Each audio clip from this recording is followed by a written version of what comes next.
Welcome to West Palm Beach, Florida.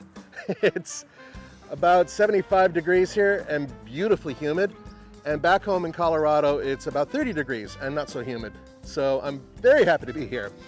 ECD Automotive brought me out here to check out a few of their vehicles, and we're going to spotlight their newest. That's right, what you're looking at here is a 1973 Jaguar E-Type. It's the 3rd series.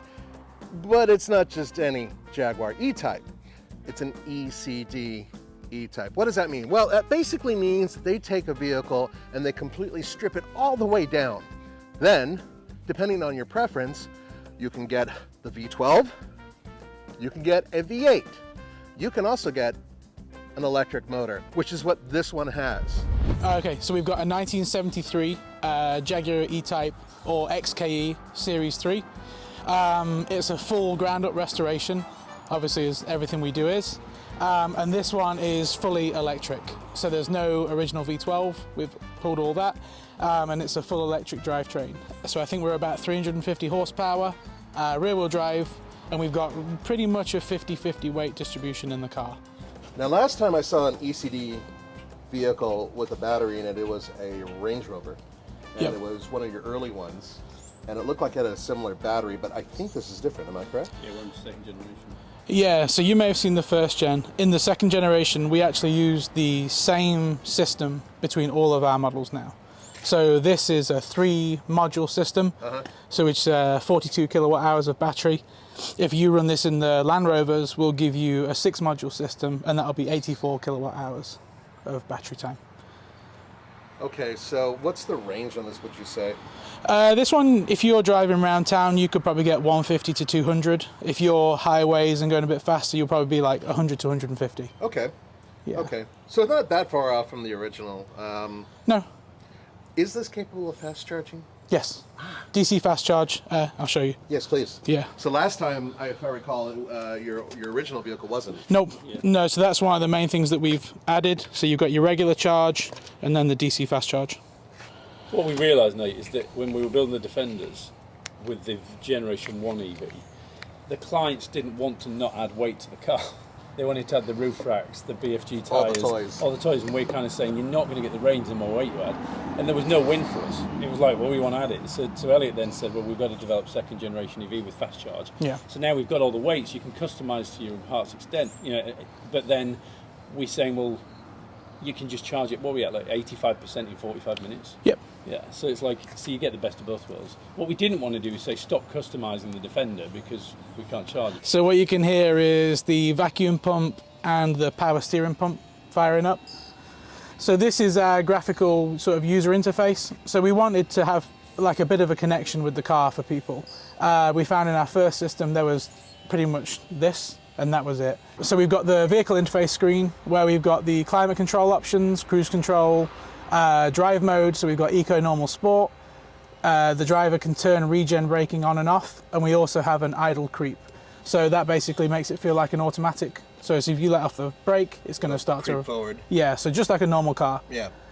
Energy, you can look at usage, power efficiency. You can tell it what charge level you're going to use, if you run a level 1 or a level 2 at home. And then obviously fast charge, you don't need to tell it anything, you just plug it in. And then we've got the monitor screen where we can look at battery temps, voltages and cell voltages. We can also data log to record everything that's happening. And then the last thing we did with these Jag EVs is we wanted to do a gauge set that looked close to original, but obviously we couldn't do original. So we've got custom gauges that were made for this car specifically. We've got miles per hour, amps, battery temperature, battery level, a big old clock, motor temp, and the 12 volt voltage. And then we've kept the original style switches underneath. This section here, from my recollection of Jaguars, this is really what's new in terms of physical, because you've had to build it for this pad. Yeah. So this is all, you guys actually manufactured this component here and designed it leading up to the air conditioning. That's correct? Okay. Yep. But everything here is pretty much, I mean, that's obviously changed as well. The actual housing is all original. So it's just rewrapped in new leather. Oh, okay. So dash top and all of this section is original. The glove box section here is original, just slightly adapted. The parcel tray back here is all original. So we try and keep as much originality as we can inside, and it's just a case of tweaking it where we need to. Okay, now take me through what happens when this car comes in. Let's say a rundown V12, right? Perhaps seized engine, who knows? Yep. Rumor has it that occasionally they leak oil and seize. Yeah. And then, how does it get to here? Okay. I mean, it goes through a very typical ECD process. The first point is to bring it in, make sure all the titling's done, get all that set up. And then once we have all our paperwork in line for the new owner, it goes into our teardown process. So we strip them all the way back. Then we send the bodies out to have the paint laser removed, because it's far less stressful on the body and gets rid of all those nasty gouge marks and stuff like that. So once it comes back a completely clean shell, we start looking at repair work. We'll bring in panels from the UK that we may need, and then it goes through our weld shop where we just fix the entire body and make it perfect.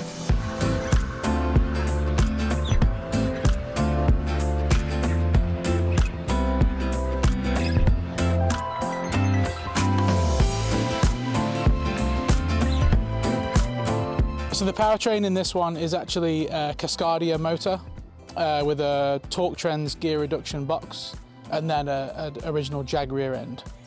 Can you explain that torque gear reduction box just for the Yeah. people like me who have no idea what it is?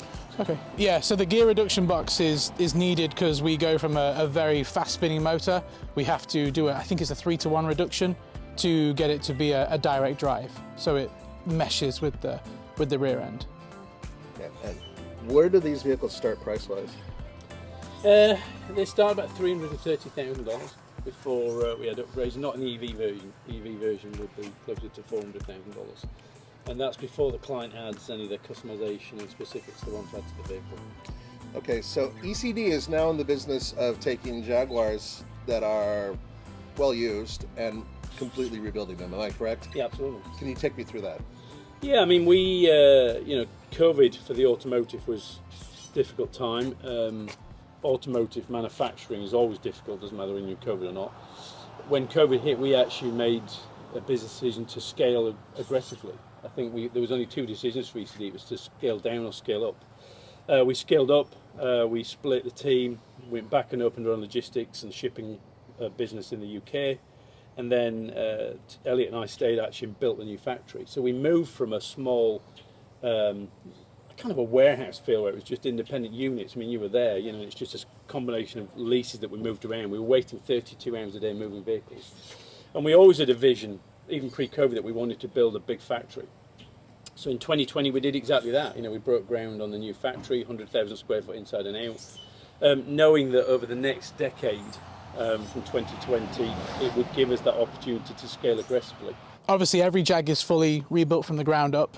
We upgrade suspension, braking, steering, and everything underneath. First thing to start with is the steering. So we put a fast steering rack on these cars, so it's less turns lock to lock and far more responsive. And it's fully electric. Yes, fully electric, rack and pinion style steering still. Then we go to the brakes. So we run a big brake system, front and back. So we have Fosway racing brakes, so a 6-piston front, 4-piston rear. And then suspension is fully adjustable gas suspension system. We have to do that because obviously our weight distribution is different. So we have to be able to get that car set up and get it sort of riding nice and smooth. And what's the weight difference? What would you say the differences are between this and the original car? We think this is better. We put it on our little scales at work and we were roughly 50-50 on it. Oh, okay. Yeah, so we're a little better because the V12 was incredibly heavy at the front end. Well, what about the overall weight gain? Because obviously batteries are pretty heavy. Yeah, these are about the same. Oh, really? Okay, fantastic. Yeah, we're only running 3 modules, 3 battery packs. So we've got 2 in the front, 1 in the back. Okay. And then the motor sits pretty much in the middle here, in the trans tunnel. So right. we've got a nice distribution on these ones. With that, and considering that it has, obviously a very different, physical geometry over the previous vehicle, would you say the driving dynamics are similar, or are they very different? What would you say? I think they're slightly better. Really? Yeah. It feels very smooth, very balanced. It's honestly, it's hard for me to say because I wasn't around in the 70s when these things were new. I've only driven cars that are now 50 years old. So the restored ones, some drive really nice. Like I've driven some like other builders ones, and some are lovely. Some are very bouncy, some are all over the place. So we just try and use the right components to give it like that solid driving feel and solid road feel. And you're specializing in Series 3 Yep. of the E-Type. Yeah. The Series 3 sort of lends itself well to ECD because it was the biggest of the XKEs or E-Types. A bigger cabin, a wider body, longer body. The front end was designed for a V12, a heavy V12. So that allows us to install, obviously, a rebuilt V12. We can convert to electric, or we can run the LS or LT conversions. During our interview, they did mention more vehicles coming to ECD Automotive. Now, this is the important part. It's going to be happening probably within a month, and they're not British vehicles. That's all they could tell me. So watch this space, because a lot of things are going to be changing for this growing automaker. And in the near future, we're hoping to get a new factory tour and drive even more of their vehicles. But in the meantime, mwah, right? Who can argue with this? Thanks for joining me for the Fast Lane Car and TFL Classics. This is Nathan. I'll see you next time.